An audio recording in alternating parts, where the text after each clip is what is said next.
lights, camera, action.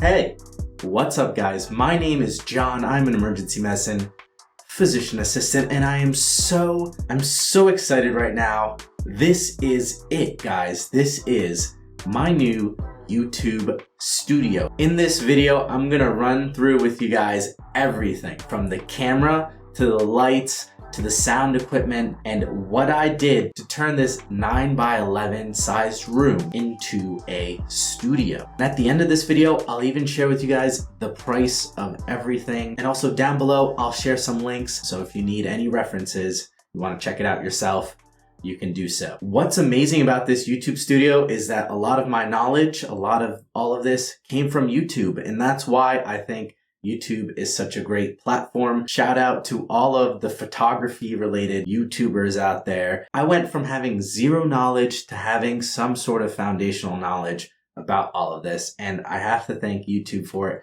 That's why I think it's such an amazing platform. Before I run through with you guys all of my camera equipment and stuff. So why did I do this? Well, in the past, I was recording with an iPhoneX and mainly sunlight. Sunlight was my main key light. My video making process and all of the creativity behind it was really reliant on the weather and the time of day. So I wanted a more consistent setup. I also wanted to remove the elements out of my controls, such as lighting. So first, I'm going to talk to you guys about my camera. What camera did I choose? I'm currently using the Sony a7 III. You know, I was going back and forth. I was looking at the Canon M50, newer Sony ZV camera, you know, that's good for blogging. I was looking at a lot of camera reviews and actual people posting footage from the cameras. There was consistently very good things said about the a7 III. I did want to shoot video, but I also wanted to take photos with this camera. So this is why I chose the a7 III. There's pros and cons to it. Canon's colors tend to be a little bit better right out of camera. Also, the Sony menu system is very intimidating, it's very daunting, and it's very disorganized. However, lots of options, controls, and the ability to tweak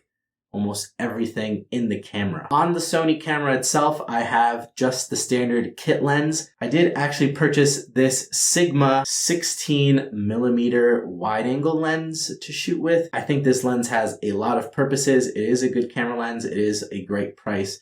And I'm sure I will be using it in the future for some of my photography. With the Sony camera, I have an Andy Cine 4K monitor. Really helps because this camera also does not have a flip out screen, so I can't see myself. And you can't really frame the picture really well. It's very important considering the fact that it's a one-man show. It is a one-man operation. So you get accurate colors and you get to see kind of how the lighting and the framing works before you hit record. So what is my lighting setup looking like? Right now I have an Aperture Lightstorm 120D Mark II as my key light, and on it I have a nice photo softbox with 2 diffusers and a grid inside of it. And that really helps bring down this super soft light on my face. It is my main key light. And right now I have it at like, I don't know, 40% power.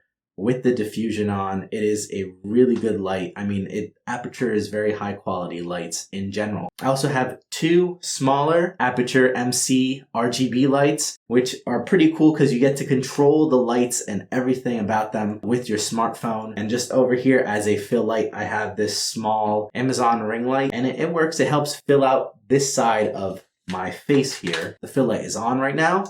The fill light is off. It looks fine without the fill light, because I also have a window back there that I didn't black out yet. I think the 120D is a high quality light, but it is on the pricier side. Aperture just came out with this Amaran 100D, 100X. It starts at $250, $300, which I think I'm definitely going to get in the future. It does have plastic housing. It's probably not as good for travel. It's not as durable as the 120D. But in terms of a YouTube studio, you know, a small budget setup, I think that would be a great light. Put a 100 over here with a nice mini dome softbox to enhance the image in the future. In terms of my audio setup, guys, I have a Rode VideoMic Pro. You could have the world's greatest microphone. It doesn't really do you much good if the area you're recording is just utter garbage. And that's kind of the downfall of using a small room like this for my YouTube studio. but I am working on it. I'm getting some bass traps, I'm getting some foam, I'm getting a few other things to really help bring out the sound and improve the audio. And to finish up the studio appearance, I did a little shopping. I got a bookshelf off of Amazon and put some decorative items on there that I liked and I wanted to appear in my videos. I bought a nice lamp that I really enjoy. In the future, I'm getting a painting and a few other little things to really spruce up the background.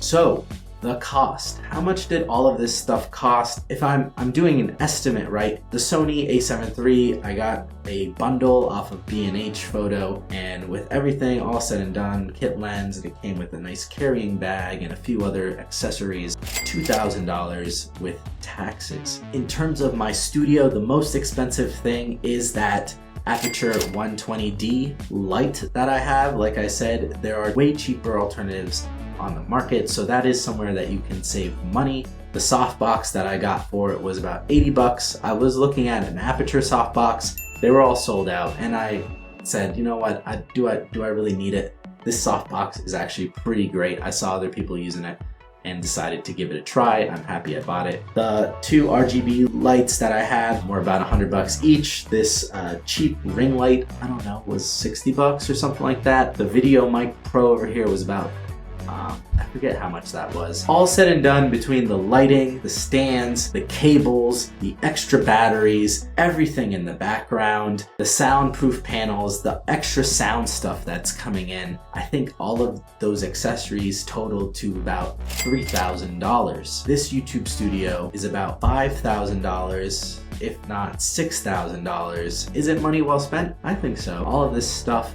will last me a long time and will help me grow on YouTube. Once again, create better videos and better, consistent, quality content for you guys out there. So I think it was a good investment because that's what I look at it as, a business investment. A lot of this stuff inherently holds value, so I'm not too worried about it. And something that you learn is that it doesn't matter kind of how much money you spend or what you buy, it's how you use it. I'm so happy to have this space, to have this new YouTube studio. I'm so excited to be making more content for YouTube. Guys, as always, stay safe out there. Have a great rest of your day. Bye-bye.